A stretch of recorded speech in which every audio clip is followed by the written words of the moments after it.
Ce module s'intitule Histoire de l'art au XXe siècle.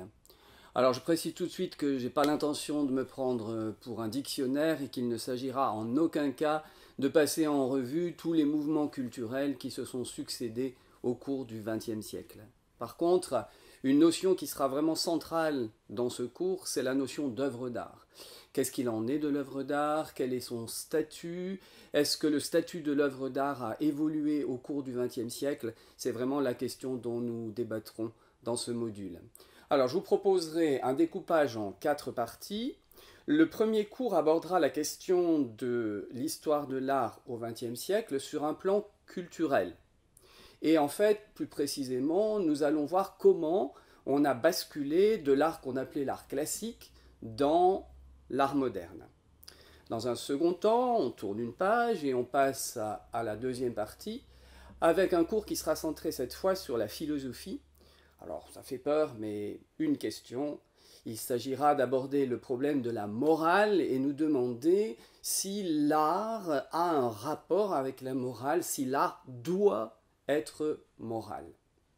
Dans un troisième temps, nouveau décalage, on passera au domaine de l'économie qui a pris de plus en plus d'importance au XXe siècle, et on s'interrogera cette fois sur les répercussions de l'économie en ce qui concerne l'art et l'œuvre d'art. Enfin, c'est à une visite virtuelle d'une exposition que je vous convierai. Cette exposition a eu lieu au centre Georges Pompidou à Paris, les années 2005-2006, et elle avait pour titre Big Bang, destruction et création dans l'art du XXe siècle. Une excellente exposition au travers de laquelle nous essaierons de comprendre comment l'art moderne, qui s'est beaucoup fondé sur la destruction, a cherché en même temps, à partir de cette destruction, à refonder l'art. Aborder l'histoire de l'art au XXe siècle, c'est aborder la question de la modernité. C'est vraiment le mot-clé pour ce cours.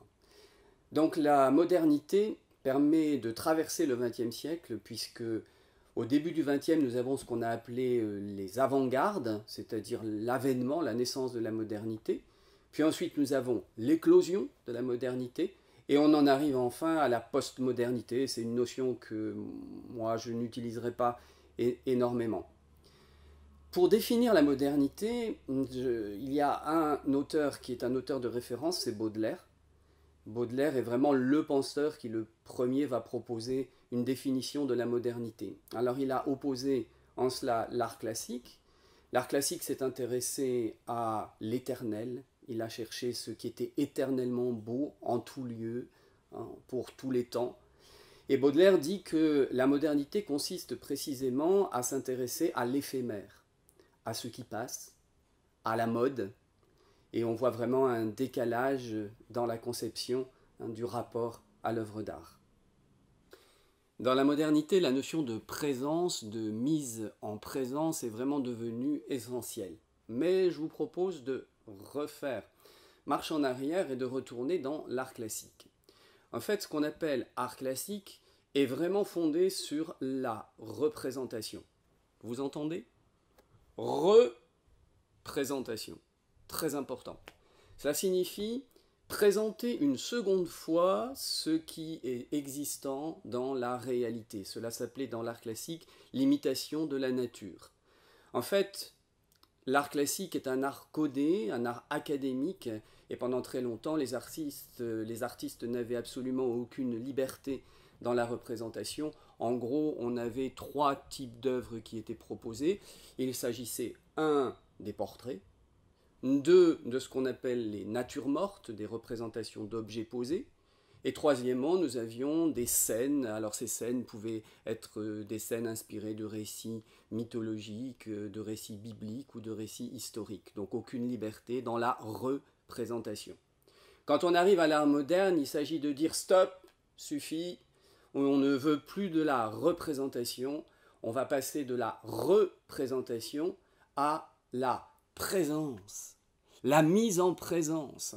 L'œuvre d'art va devenir mise en présence, le témoignage d'une expérience vécue souvent au présent par l'artiste.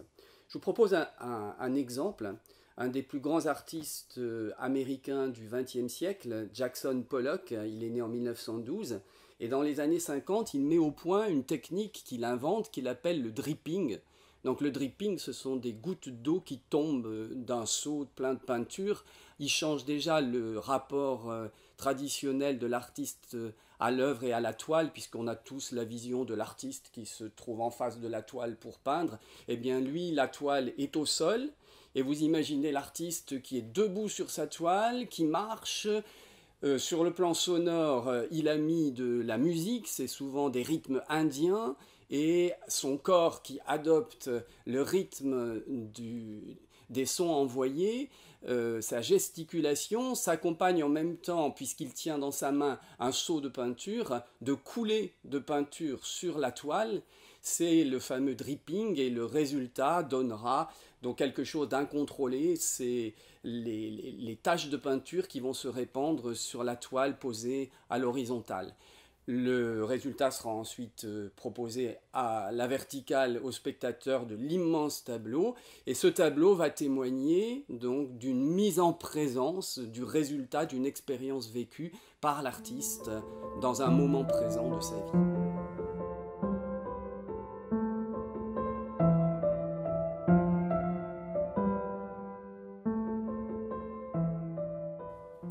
Pour comprendre ce basculement de l'art classique dans l'art moderne, je vous propose de passer à présent par la référence à un des philosophes majeurs pour saisir ce qu'est la modernité.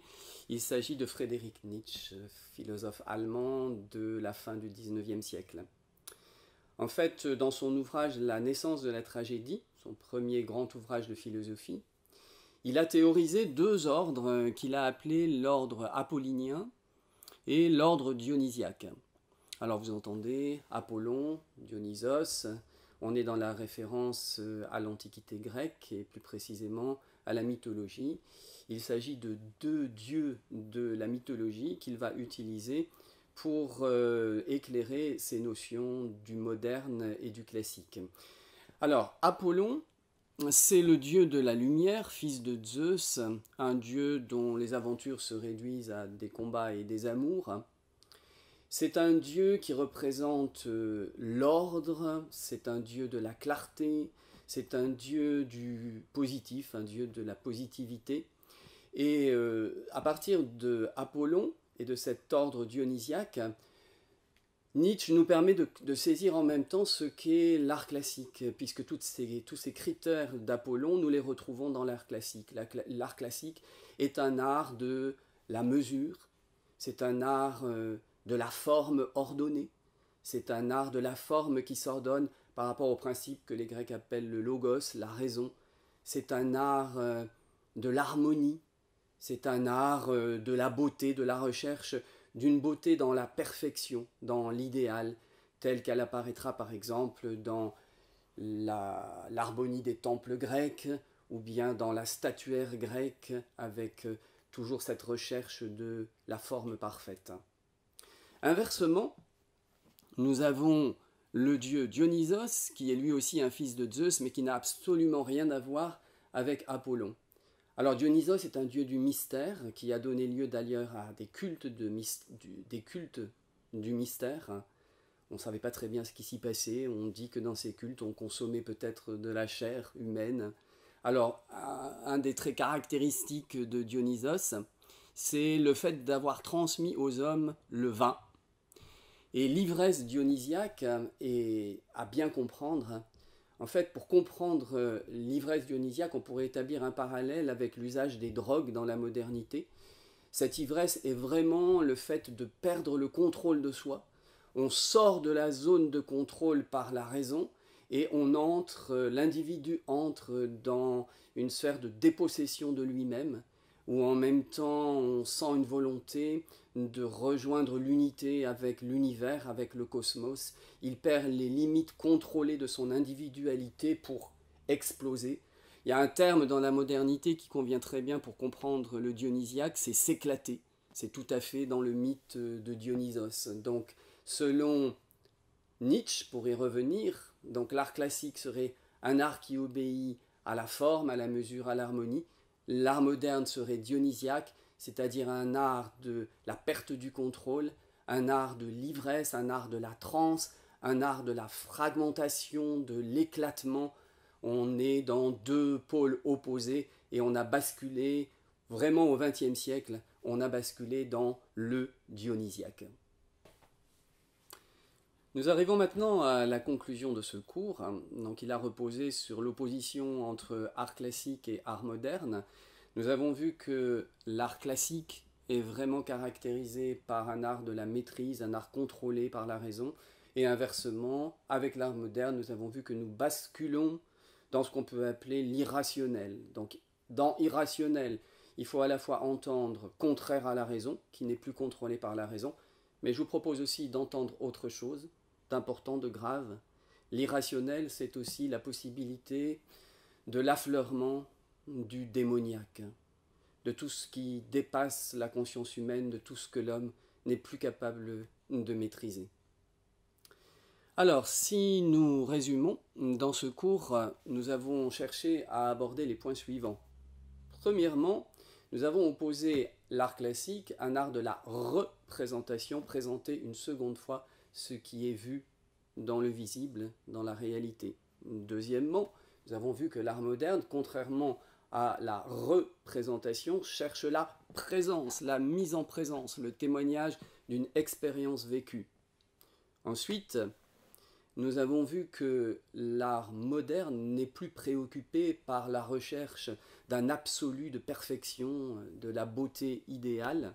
C'est un art qui se fonde dans la perspective du dionysiaque plutôt sur la fragmentation, la décomposition, la déstructuration.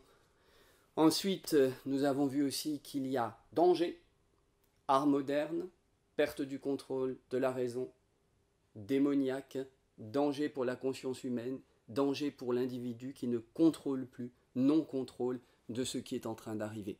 Je vous propose de terminer maintenant par la question suivante. Et que doit-il en être de l'art en Christ? Alors je voudrais vous proposer la réflexion suivante. Un artiste chrétien, un artiste qui a en lui l'esprit de Christ, doit être contrôlé, gouverné par l'esprit de Christ. Pas question pour un artiste en Christ de laisser affleurer ce démoniaque, de se laisser submerger par l'irrationnel. Jésus a dit « on ne peut servir de maître ». Eh bien, je crois que cette parole s'applique à la question que nous abordons. On ne peut pas à la fois chercher à servir le Christ et en même temps se mettre dans le danger du dépassement de soi-même par des forces dans la création qui font explosion et qui ne glorifient pas Dieu, qui ne sont pas sous l'autorité de son esprit, mais un éclatement qui va dans le sens du démoniaque. Nous voulons maintenant repositionner l'art en Christ par rapport aux notions d'art classique et d'art moderne. L'art en Christ, peut-il être classique? Doit-il encore être classique? Clairement, non. L'artiste crée dans le temps présent et pour le temps présent. Pour autant, l'art en Christ peut-il, doit-il être moderne? Alors une distinction. Il me semble que l'artiste en Christ peut utiliser des procédures de production de l'œuvre qui relèvent de la modernité. Je vous donne un exemple, tout ce qui touche à la fragmentation. La vraie question est, qu'est-ce qui habite l'artiste? Si l'artiste devient le canal d'afflux de forces incontrôlées, il me semble qu'il y a réellement danger. L'artiste en Christ est avant tout un disciple, habité par le Saint-Esprit, et dont la création reste sous le contrôle de l'Esprit Saint. Jésus d'ailleurs n'a-t-il pas dit « On ne peut servir de maître ». L'art classique a démultiplié les représentations traditionnelles de la figure humaine au travers des portraits. En 1937, Picasso, lui, va complètement faire éclater cette représentation du visage avec le fameux tableau intitulé « La femme qui pleure ».